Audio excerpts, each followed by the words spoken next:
Welcome to the More Business, More Life podcast. Today, I have Todd Walker with me, one of our success coaches, and we're going to talk about how do we actually work less and get more done? How do we actually slow down to speed up? And yes, you probably think I'm ridiculous. You probably think I'm crazy, but Todd and I are going to talk about how it's made an impact in our life. So if you want to figure out how you can be ridiculous with us and actually take more time off and get more done, then listen to this podcast.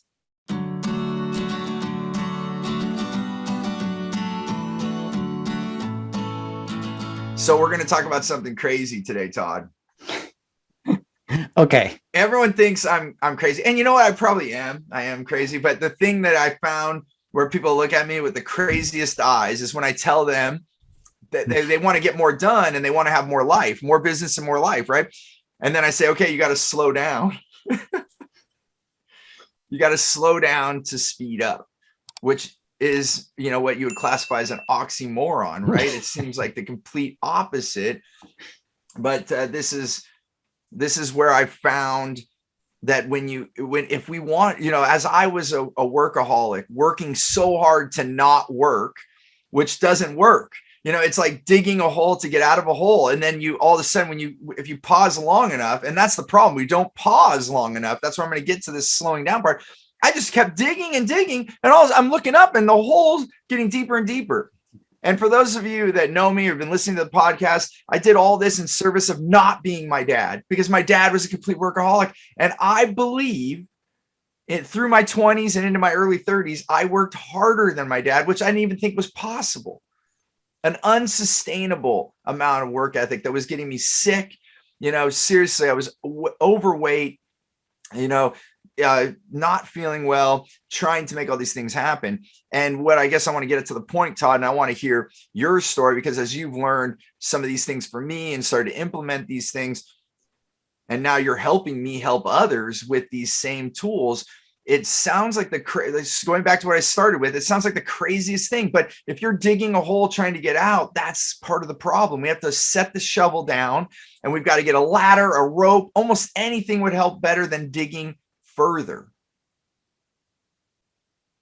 It's a space where you have to find. So the first thing, which feels really hard as an achiever, a C-level executive, an entrepreneur, is to say, wait, I'm going to pause. I'm going to take a break and think differently.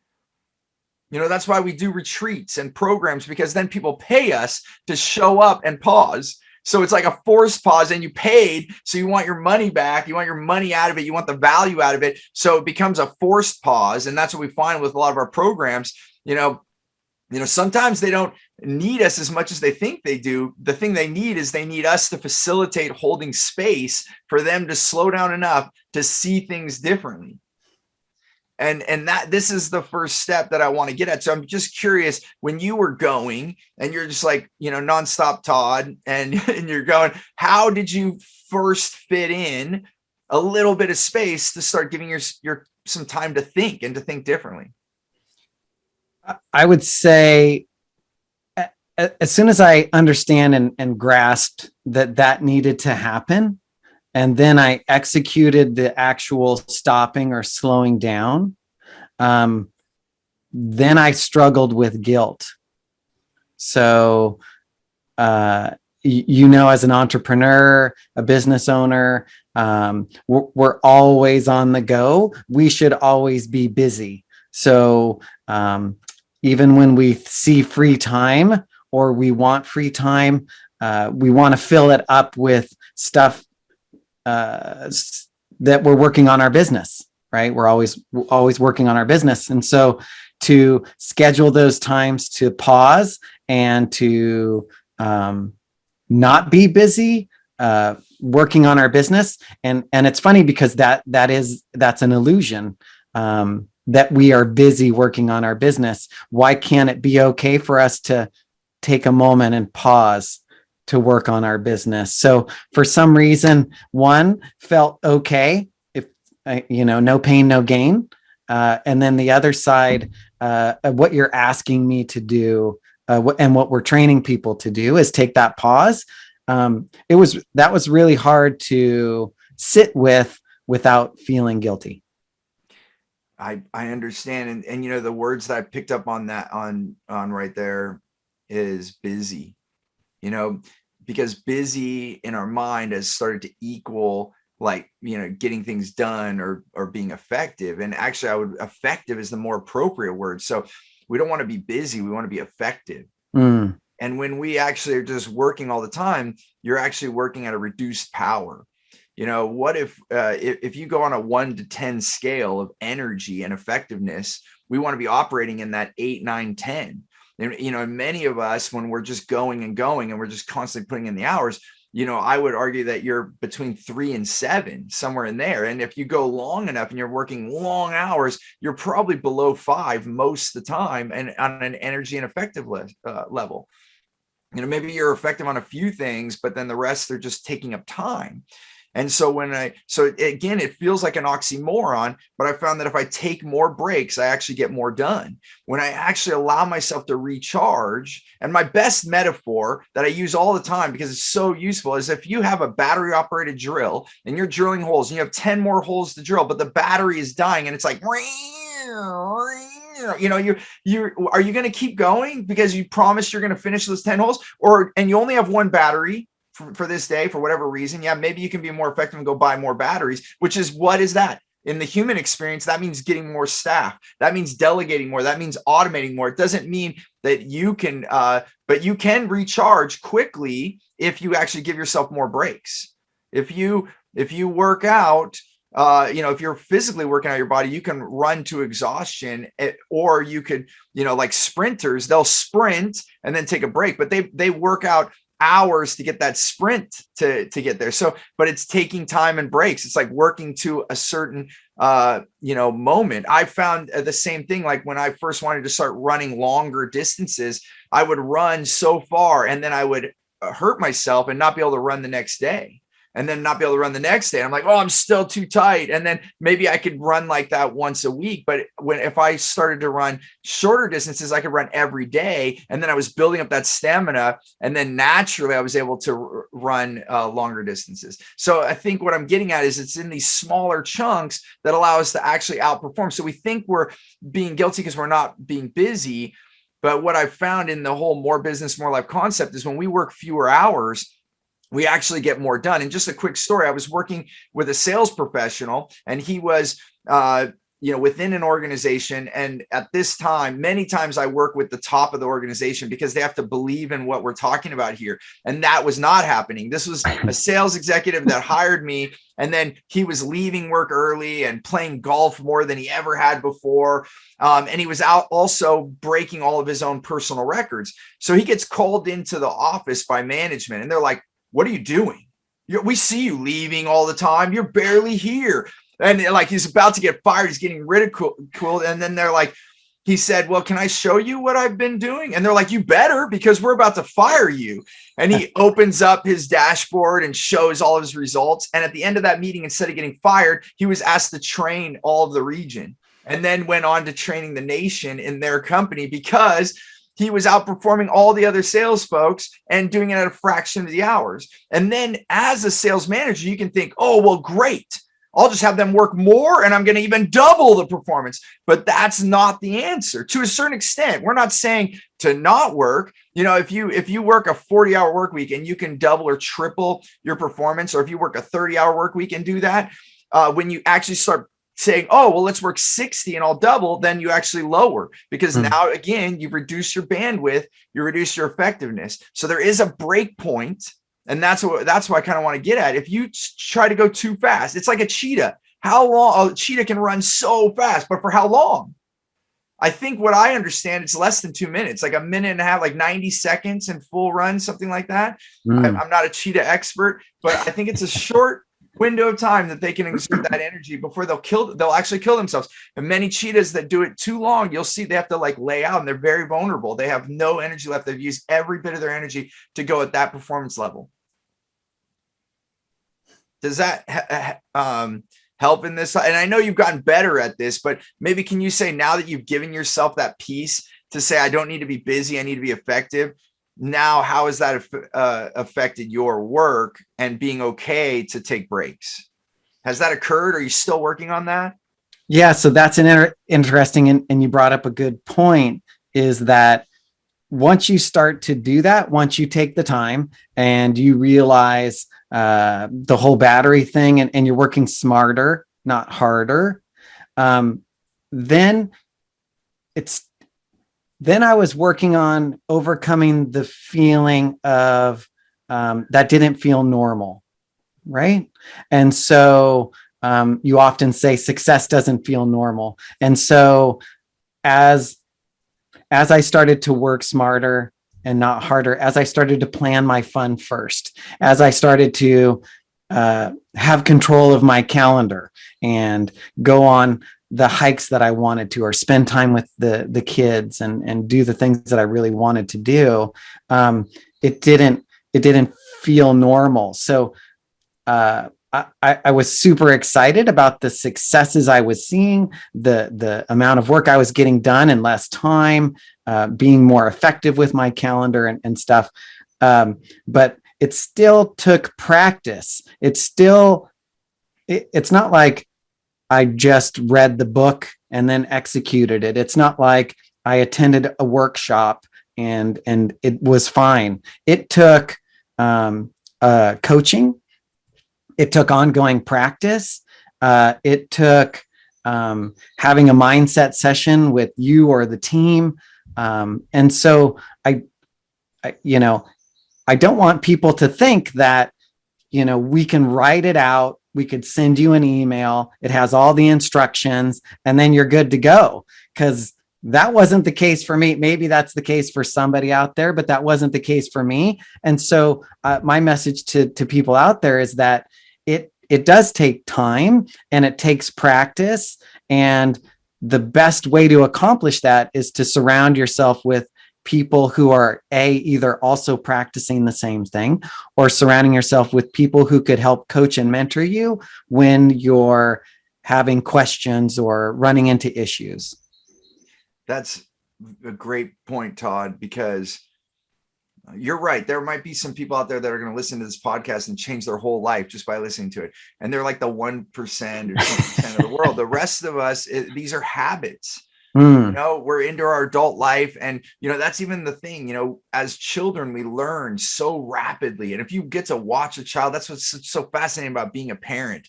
You get to watch how quickly they learn things from that age 0 to 6 years old. The learning's turned on. By age 6, the brain actually does this on purpose, because the brain takes so much energy from the body, more, it takes the most energy out of any function in the body. It actually goes onto default mode and it wants to truncate learning, because learning is a lot of energy. If you ever got into a deep learning, you'll find yourself exhausted, looking for sugars and fats. Your body's trying to replenish. And one of my teachers, Michelle Masters, she always brings up the story. They measured the calorie usage, used calories from a pro football player in the Super Bowl that was a top player. And then they measured that to the top 2 chess players in the world playing against each other. And you know where I'm going with this already, because of the way I set up the story, but the chess players burn more calories. So this all comes back to what you're saying, Todd. Like, I'm just giving you all permission. It takes energy. It takes, your commitment to learning and your ability to say, you know what? Yes, I'm an adult. And we get into this thing of like, oh, I should already know this. And, it should be automatic. To your point, Todd, it should be automatic. We should be able to listen to this podcast and go do it tomorrow. And the reality is we get stuck in our habits because the brain, thankfully, is doing its job and trying to minimize your energy spend. It wants you to survive. It's a survival technique. If we were in constant learning all the time, we would be depleted from our energy. We need time, again, for pause, even learning. We have to pause, rejuvenate our energy, integrate what we're learning. So take this in chunks. So I think, for me, to you, Todd, and to everyone else listening, take one step, just carve out 30 minutes a day for you, just as a start, or even 15 minutes, if that's all you have to give. But I guarantee I guarantee if you do this, you have to do it. If you don't do it, then there's no guarantee. But if you just give yourself pause and then work on what's most important during that time. And maybe at the beginning, it's actually just going for a walk. Because how many times have I given myself pause? When I was a workaholic, my wife, who I was dating at the time, would always say, why don't you stop and smell the roses? Like sometimes literally, like there's roses right there and she's like looking at the flowers, and other times she's using it figuratively. But the reality is she kept looking at me, not pausing. I'm like, I don't have time for that. I gotta do this. I gotta do that. In those moments of smelling the roses, just going out into the woods that I like to do now, and just like listening to the birds and all of those things, there's slowing down. All of a sudden I answer my biggest problems in my head. Like I'll be like, oh, why don't you try it this way? And it's like almost like there's a mentor inside my brain. And that is from reading other books and having other mentors in my life. That does include that.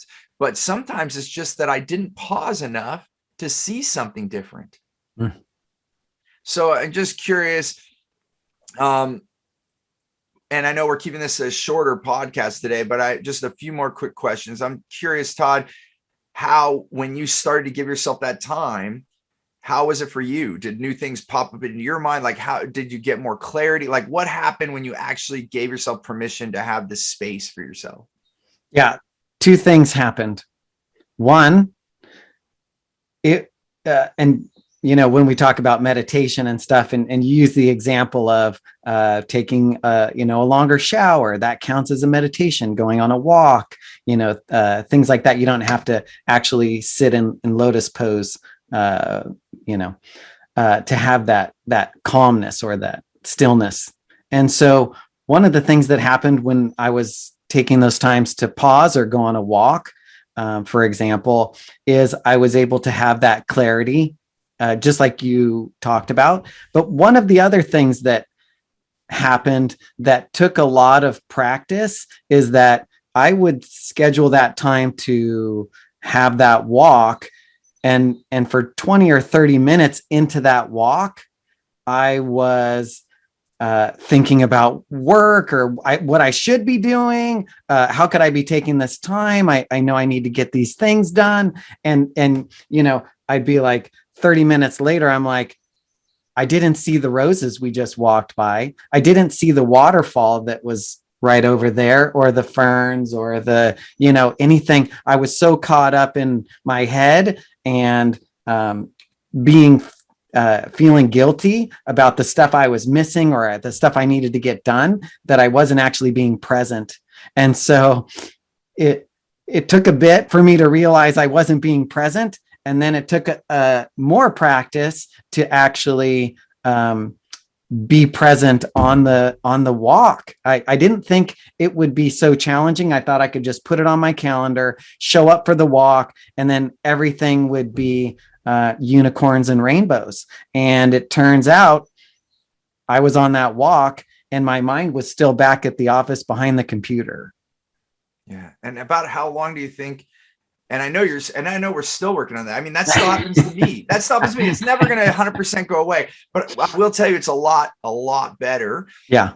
After practicing it for me for many years now, but now that you've been doing that for quite a few years, and I know even just from you and I talking, like you've done it a lot more in the last year. Yeah. You're going to have 2 years. What was that time frame that you see? I know you're still going through it, to preface that. I know you're still changing, but was it a month or 2 months or 90 days? Like, when did you see a significant shift where it was like, it wasn't as much back, your mind was still at the office? Yeah. So I would say the first step in that process was realizing what was even happening. Right. I'd say for the first 20 days, 30 days, I wasn't even aware that I wasn't being present. And so then all of a sudden it dawned on me that for half of the walk, I wasn't even there. I mean, I was sort of. And so just realizing that was happening was the first step. And then it became quicker once I noticed that is actually what was going on. Then it was much easier to recognize, like, Okay, I'm about to go on a walk. Let's see if I could be present, right? And then it actually became a game or a challenge to see how often I could get. So then it became easier. But first, I had to realize actually what was happening so that I could address it.